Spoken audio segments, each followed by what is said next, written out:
What is up? Welcome to this week's episode of Lambgoat's Vanflip podcast.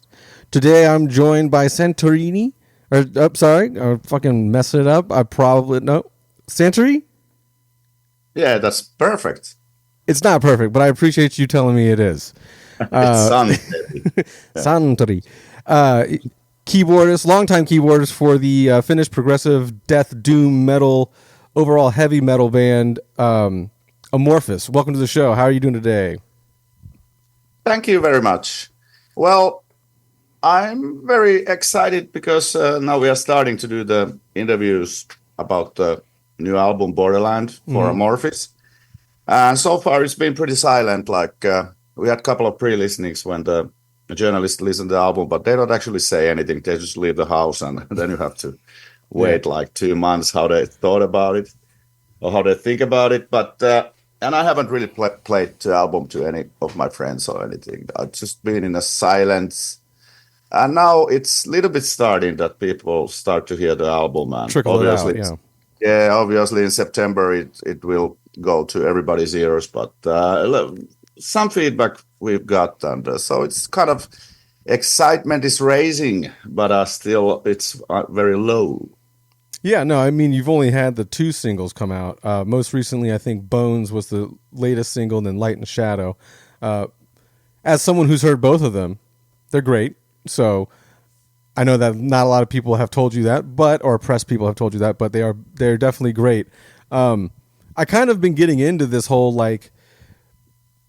all the bands that used to be kind of like death metal bands in the early 90s, and then kind of matured into I hate using the term heavy metal band, but it's a more broader sound in general, whereas other acts like Catatonia is another band that comes to mind that does it really well too, where they start off in this unique way, but then they morph and not age, but go towards a different version of the band, which is more open and more palatable, I would assume, but also still has those kind of elements from their younger days of death and doom metal and stuff like that. It seems to go on a lot in Europe, and I don't really understand why that is, and it hasn't really caught on here, so to speak, as much yet.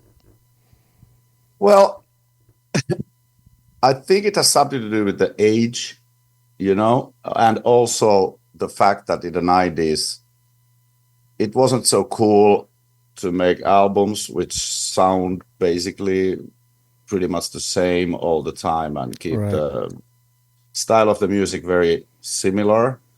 But mostly I think it has something to do with the age that you feel like you have to experiment more and, the time goes slower, If you compare the Karelian Isthmus and then hump into the Pasi Koskinen era, like the Tuonela, and the style what Amorphis was doing. Actually, I joined the band to Tuonela, so I was kind of in shock because I didn't know what to expect, and I have been a huge fan of Tales and Elegy and stuff like that. And suddenly I ended up in a psychedelic rock band.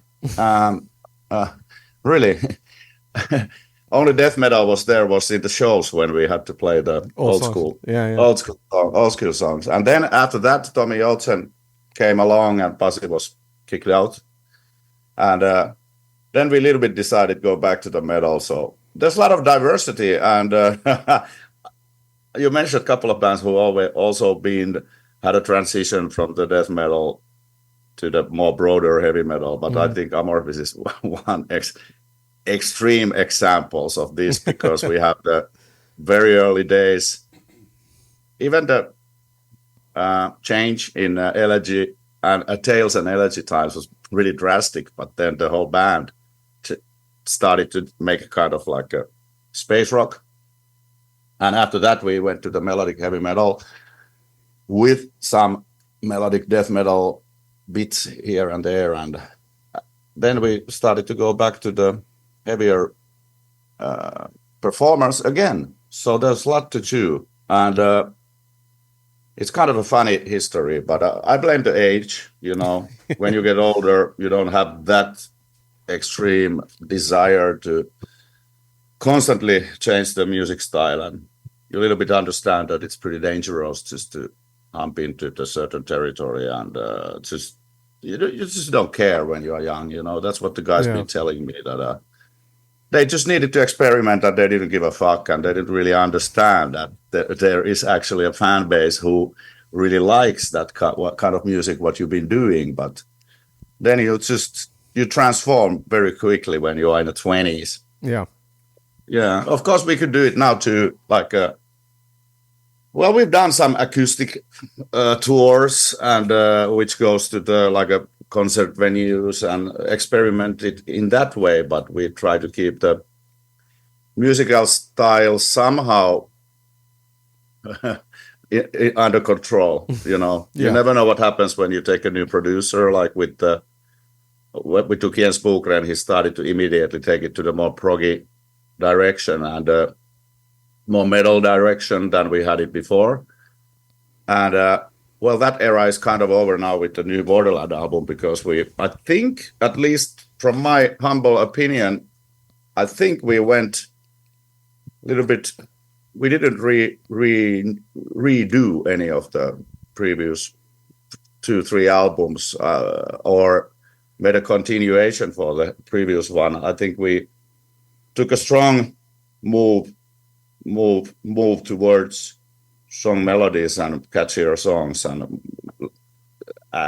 let's say simpler way to present Amorphis music than we've had it like last 2 albums. So it's always a risk, and I hope it pays off, but the band is happy with the album, and we're happy with the producer Jacob Hansen from Denmark. He really gave us free hands to, like, we were waiting for kind of like a dictatorship like we've been used to with Jens Bokren. He was really, really strict.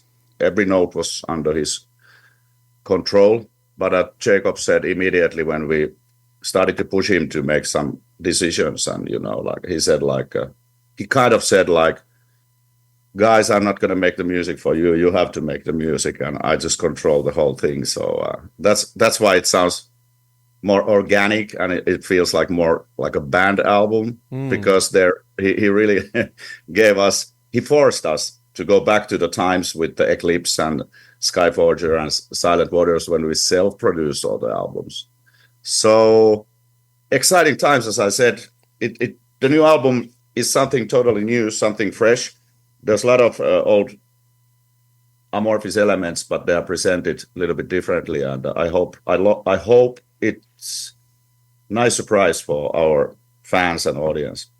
Yeah, you earlier in that little brief segment there, you were talking about earlier days of Amorphis and whatnot, and it was one of those things where, like, in my brain, when the logo changes is when, like, the sound starts to get a little different for you guys, because you had like this, not really a typical death metal logo, but you had a more pointed logo. It was more fearsome or whatnot, and then in the 2000s era, you have this new easier to read logo and whatnot. But then, of course, you start like trying to write space rock and these other kinds of things like that. But it's kind of like this weird correlation in my mind that, like, when the logo switches, the band kind of switches a little bit too.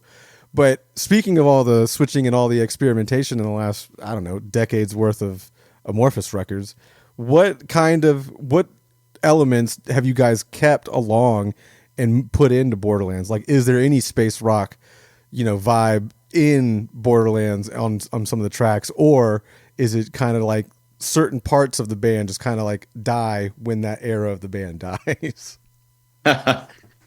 Well, certainly there is at least kind of like Eastern world melody kind of thing, which already started in Elegy, but then it got out of the hand in Tuonela.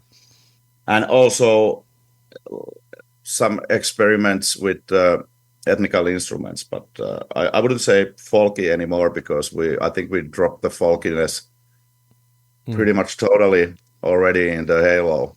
Maybe a little bit there is some folkiness, but I didn't hear any in the new singles. But I'm not trained on folk music either, so it's maybe there, but as just a tiny spice. But we of course you keep your history with you. Like there is some space rock times also, like in the guitar arrangements and like delay guitars and some spices here and there. But I think it's so long ago, the Tuonela Universum and Far from the Sun that there's just tiny bits of that era when band really did whatever it wants and really didn't give a shit about anything and tried just jammed along with the songs. And that we built most of the songs like jamming in a rehearsing place and stuff like that. But we don't really jam anymore, but we have everybody remembers the tradition. Like, so when we go to the studio and people do their separate tracks, there may be surprises always from Tommy's and Esa's and mine tracks where I add some spacey vibes to the songs which were necessarily not there. I think those things come from our times when we were putting together Tuonela and Amorphis and even Far from the Sun. But obviously it's more modern Amorphis but there is a lot of elements we've always had, like grooviness meets growling, for example, or a huge melody, but the band behind the melody is arranged more like that. It's groove, it floats, and it's forward going, instead of doing the power metal thing, which is very, very common to do a massive melody and then put like a power metal, really strict thing going on. But that's not Amorphis from my perspective. We always try to somehow keep the groove and try to find different ways to different elements to the table than already like 150 bands already do it. Yeah. Speaking of the keys and the new record, was there anything as far as like texture wise that you kind of did differently on this record, or any kind of new gear or techniques that you might have used as well on Borderlands that you didn't in the past? Not really. I pretty much use all my tricks always. I have a tendency to play too much always, so there is kind of like no risk that in this record Santeri will play too much, because I've been doing it already many albums, and I also give like free hands to the producer or the sound guy to just throw away shit which he doesn't think it fits there. But okay, let's put it this way, that I played a little bit less Hammond organ to the album because last couple of albums I've a little bit felt that bringing in too much 70s vibe, it's not necessity in a modern Amorphis sound. But of course some songs it works totally well, but not like in the Tuonela Universum times where the Hammond was like a mandatory thing to keep the music together, Was there, and this doesn't have to be on Borderlands, but it could be in the last couple of records, but was there anything that was particularly challenging for you to complete on the record? Like, as maybe you pushed yourself and you did it a little too much and it was hard to get this part down, or anything like that? Don't get me wrong, but Amorphis music is not rocket science. so there is not that much challenge. But the challenge is more like because I play very late in the process. Like I try to play after the vocals, because I try to also support the vocals when there's like dynamic gaps. I like to help anything which I can. Sometimes I double as a solo, or sometimes I push more if the vocal line is a little bit easier. I try to make the dynamics as best as I can with the keyboards. So, but yeah, it's always a big struggle to make an album. I don't personally like it at all. I hate it, to be honest. It's brutal, because everything you do, you really are like they will be there for the rest of your life. Right. So you have to be really careful with keyboard solos and piano stuff.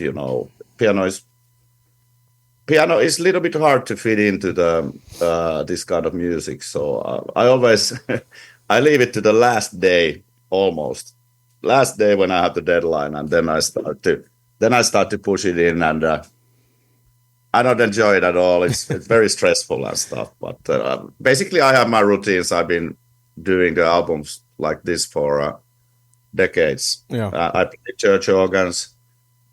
If I feel that there could be some spice, they could be spiced up with church organs. Then I play the real grand pianos and some Hammond organs and then the keyboard solos and some basic keyboards like ghostly choirs. I wouldn't say I did anything differently, and I didn't find this album any harder to approach than if, for example, Halo or Queen of Time. Pretty similar. Horrible, stressful, annoying times, but nothing to do with extreme difficulties or like challenges. Challenges to how to fit the keyboards in, because when I play the last, there's always so much stuff already put in. Like Esa may have a couple of tracks, and Tommy has played a couple of tracks, and there's a lot of vocals. There might be some orchestral elements already. So.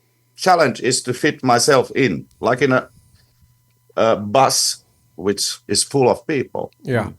When you guys were writing the record, are you writing it separately, or is there? I mean, because you said that you had previously in the band jammed a little bit, but are there parts that you guys kind of like share with each other, or do you just show up one day and it's your time in the studio, and you've got to now piece together what you feel in the parts where you feel that you could fit in? So lame as it sounds, well, my demos, which comes from my home studio, they have drums, beats, drum fills are thought exactly, all the guitars, basses, even if there's some bass solo, all the guitar solos. So there is not so much jamming going on. And Esa's songs also, especially with this record, were basically all ready arranged. There was all kind of arrangement. Maybe not that much keyboards, but still some, like the Land you will hear later. But there's his songs. There's some nice keyboard lines which are already arranged by him. But there's no jamming unless something doesn't work. We practice like maybe 3 days before the album. If there is some part which actually doesn't work, then we really pay attention and we change the arrangement. We did it in the drum recordings later on in the studio, maybe a couple of drum beats we changed to make it more powerful, but it was very tiny. Everything's basically already fully arranged, except the vocals, and that's what they work with the vocal producer in the process. But they are pretty well done, and we absolutely don't jam anymore. Let's put it this way. We had our jam albums, and I don't think it's gonna happen soon. Is it? And not to say that you weren't taking it seriously when the jam era was around, but do you guys think it's just you take writing a little bit more seriously, and it's, I don't know, more important than just jamming, I guess, nowadays? Or is that something that comes with age too? As time goes on, you just kind of like, hey, we gotta quit being so experimental and crazy all the time. We gotta like narrow it down. Yeah, obviously it has something to do with time. We don't have that much time. On the other hand, we have bad experiences about jamming, like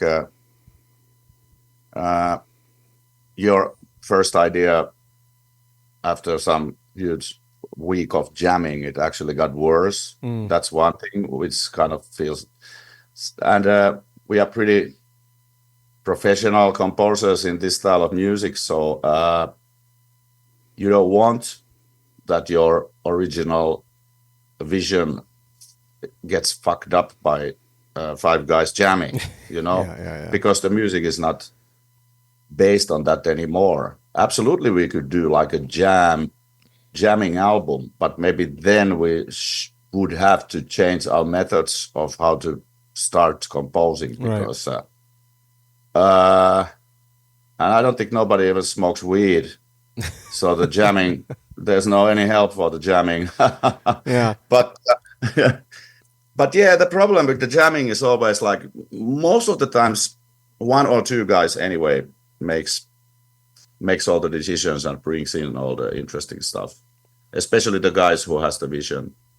But then there comes like an identity problem that everybody thinks they have been composing the song and this is my song. And no, actually you didn't do anything. You were just in a room. But that's what happens also. And then you have to fight about the major changes, and everybody has already forgot who actually brought in the first right. idea. And then so it gets, somebody has the vision, but then suddenly it gets to all everybody's baby. And then you have to fight for pretty simple things, like if you just make it home ready, then you don't have to fight with anyone or disagree with anyone.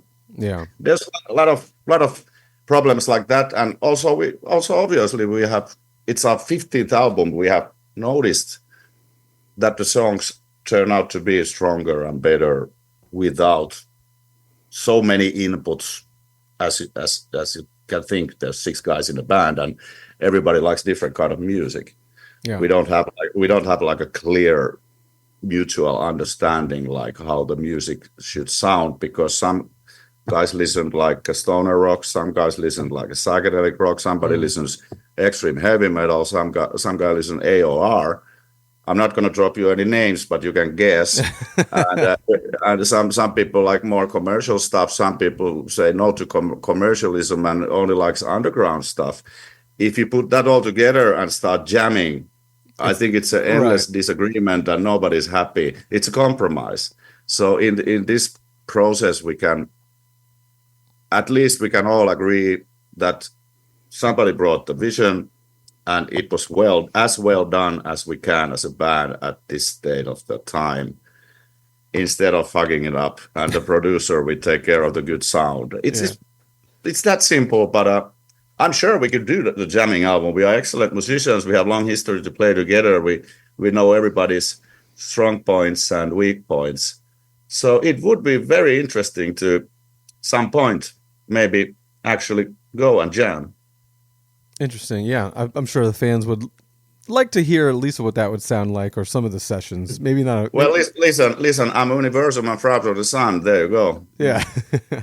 They are not all based on jamming. For example, Alone, the first song in Am Universum, it was basically exactly as it is when it entered my piano room. Yeah. And also Esa brought some, but there is a lot of jam based, like I have this riff and then we jam, and I can't remember the name of the songs, but there's plenty. Yeah. I got a couple more for you, then I'll cut you loose because I know you're a busy man today. How important is it for the band to stay rooted in the Finnish folklore, myth, and everything like that, as far as it's for its identity, or is that something that you guys don't do anymore in these days? Well, we used a lyricist who's basically living that kind of a world, that he writes poems and paint pictures about the Finnish mythology. The stories are not from any book straight, but he writes the stories, how he sees and how he feels how the mythology connects with the modern world. And it's very important because it has become some sort of an identity for us. And it's part of our music that the lyrics are not about like partying and picking girls from the beach, and it's a good question. I don't know. Is it 7th album already with Pekka, who writes the lyrics and then they're translated to English? But I like it. I like it in that sense that it's a one person who writes all the lyrics, because that's always kind of crazy that we have like a lot of composers in a band, many. So if everybody would make lyrics for their own songs, that would probably be a big hassle, and nobody would understand anything, and the themes would be about anything. So it's kind of interesting idea, and it's only based on that our singer, when he joined the band, he just said like he doesn't consider himself as a lyricist, and he would like to use somebody else who write the lyrics, and that's totally fine for us. I've never had the urge to present my own lyrics. I listen to Judas Priest, Iron Maiden, AC/DC. Well, let's leave AC/DC out. Iron Maiden, Judas Priest, most of the heavy metal bands. All my life, I never really listened to lyrics. So now I just like it that I know that we have some quality stories back there, and they are all connected somehow in the Finnish mythology. That's great. Well, it's good that it all ties in, and that everyone can agree on kind of that as a whole.